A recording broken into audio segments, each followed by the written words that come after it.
Morning, everyone. Thanks for joining us. This is about Python for high school and place-based education.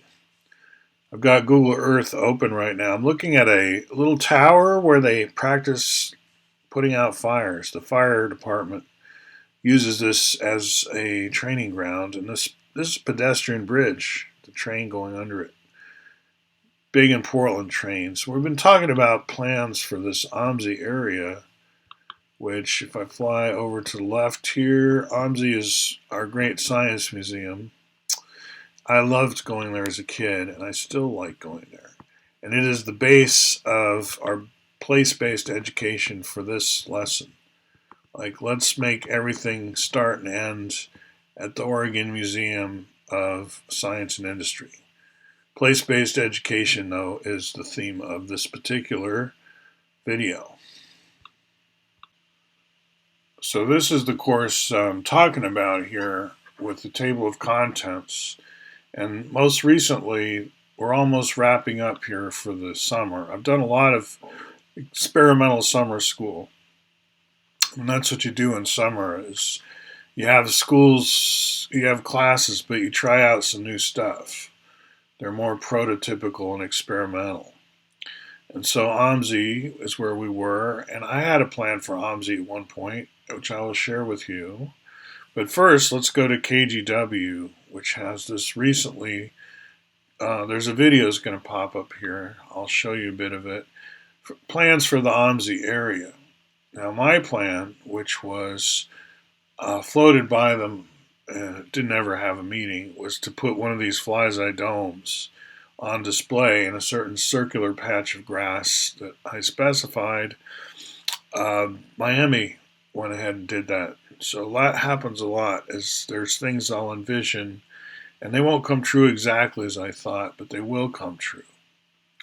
So there's this article. I'll just play a little bit of this without sound. OMSI officials have been working for the last decade to find the perfect partners, plan, and ways to execute the potential for a new neighborhood in the east side of Portland. This new project would flourish around the OMSI building off Southeast Water Avenue. So that's the kind of thing that we look at when we do place-based education, is we look at plans for the future as well, if that's apropos. If we're doing history and we're place-based, we anchor something, say, in Rome of the 1100s. We'll study what it's like, how it got to be there, but also what happened later in sketch. So what we did next in class is we took that KGW article we were just looking at and we sucked it through the requests library, very popular in the Python world. So I'm showing them, we've used requests before, I'm showing them again how the Python ecosystem is going to help them at the high school level. And the ability to suck all this HTML kind of through a straw into a Jupyter notebook and then examine it with regular expressions. Just get a sense of it, just to remind ourselves about regular expressions, which again was a previous meetup. So I'm tying things together every time we meet. I try to rehearse the future and look back on the past in terms of what we've covered. I mentioned screen scraping in this context, Scrapey, Beautiful Soup, link to the documentation. A lot of orientation is going on, kind of tour guide, like I'm their tour guide. Here's some other angles then on, there's OMSI, our friend OMSI in the neighborhood. You're just seeing in vision would be in this area, this patch right around OMSI here. Here's another view, OMSI here in the lower right. They're giving up this parking lot, I believe, and the trains still be there, but they would put a lot of buildings hugging OMSI here. Plans, big plans. So when the place-based education gets quite specific, an individual can like share in a place-based way, kind of like James Joyce around Dublin and stuff, and it gets autobiographical technically, or it could. Like that yellow balloon, that's 4D solutions. That's That's Oregon Curriculum Network, where that yellow balloon is. Looking into the horizon, OMSI's over there, and that built up area with the cable car to health sciences is to the left, a little bit closer up, built up area, has a real name. So now I'm switching back to Jersey City, another place base that I lived in. So we get autobiographical. And you see where I live, where the red balloon is, it's close to Journal Square. These are the PATH trains, and these just keep going into New York City. And this is very close to the Statue of Liberty and stuff, actually. This is where I lived after Princeton. And I thought the back of this Lowe's, all brick there, why not put a billboard, high def, lots of lights, and have the Bucky Fuller Dymaxion map show up kind of often with airline routes and stuff. People rent time.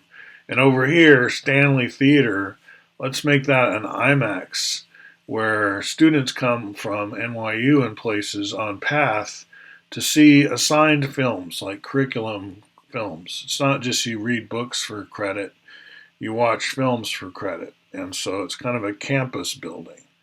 How about that? These are my wild dreams back then. They don't come true specifically, but things do materialize just in other ways. Like I was also imagining the internet back then. It hadn't happened yet. I was thinking about hypertext, and I was reading Vannevar Bush, As We May Think, and dreaming that someday we might have something like he was writing about the Memex in 1945.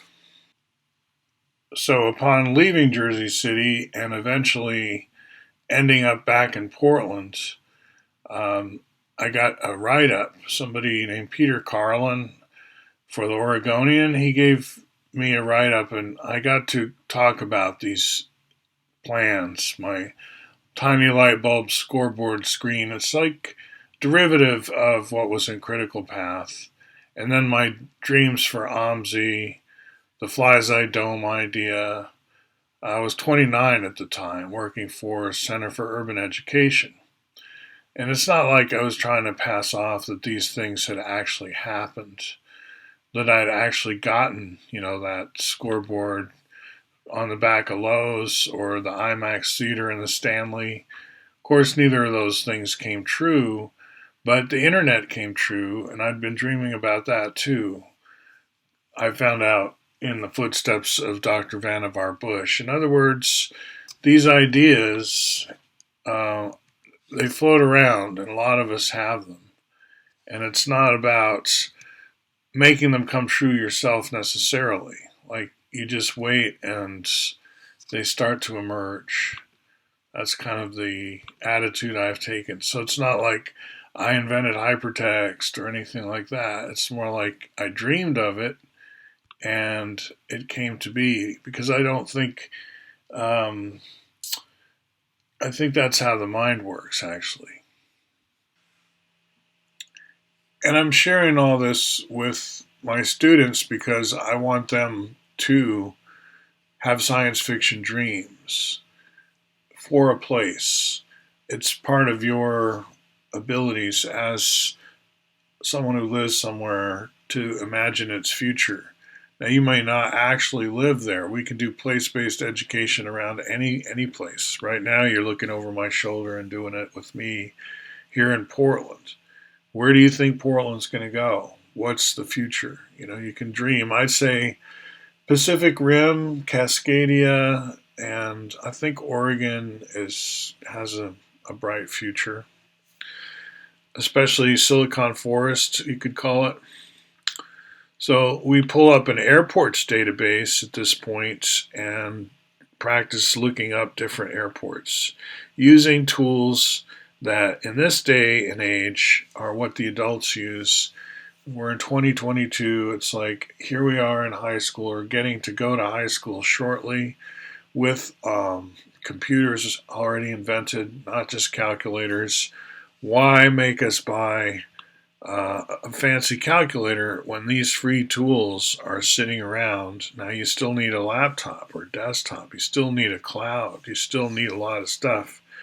And that's been a topic here too. It's like, how do we update our education delivery so that people have the necessary personal workspaces? This was the general systems theory jargon, PWS, personal workspace. Unless you have the equipment, you can't run Google Earth. And it's kind of chicken egg, right? It's the way we talk about it is you have to get a job and earn to the point where we'll let you have Google Earth. Until then, we'll put you in a school that doesn't have Google Earth. But why doesn't it? Why doesn't it? That kind of thing. In the context of a whole curriculum, of course, not just spend your whole day doing Google Earth, but it is tempting sometimes. All right, that was talk for this morning. Well, one more thing. I noticed that down at the very bottom of the last meetup, we were studying Python generators and creating random tetrahedrons. So the past two videos with those 4 turtles that would just zigzag around in this space of closest packed spheres, ending up at the corners of closest packed spheres and giving us whole number volumes in terms of tetravolume. And at the very end, I wanted to show off doing that with higher precision numbers than floating points. Really start using SymPy, showing off SymPy. And I realized, talking to the class and showing them these enhancements, that I had misimplemented this determinant. These are quadrats, by the way. We spent some time going over exactly what a quadrat is. The fact that we can jump in these 4 primary directions in the caltrop coordinates. We only have positive 4 tuples for all points in space. And it's kind of fun to have an alternative to XYZ because it helps us learn about vectors and stuff. So we have a turtle class, jumping, and so on. But I had a 4x4 implementation way at the bottom. We'll skip the histogram. We'll skip the visualizations. This is all in past video. High precision here. I had too small of a matrix right there. And so you may see that in the previous video. It may just go by and you may say, that guy didn't have it right that back then, and it's true. So I fixed it, and the point being, every time my turtles get to run 400 turns and stop and create a tetrahedron, the 4 corners of tetrahedron, volume 33, volume 3456, so in the 4000s, they can get pretty far away from each other and have pretty big volume tetrahedron as a result. Or not, right? It's using random number generation. So that's fixed now. If you go back to that notebook, check the description of the previous video, things should be better. All right? It was still giving whole numbers. That's why I didn't stop to think. Talk to you soon.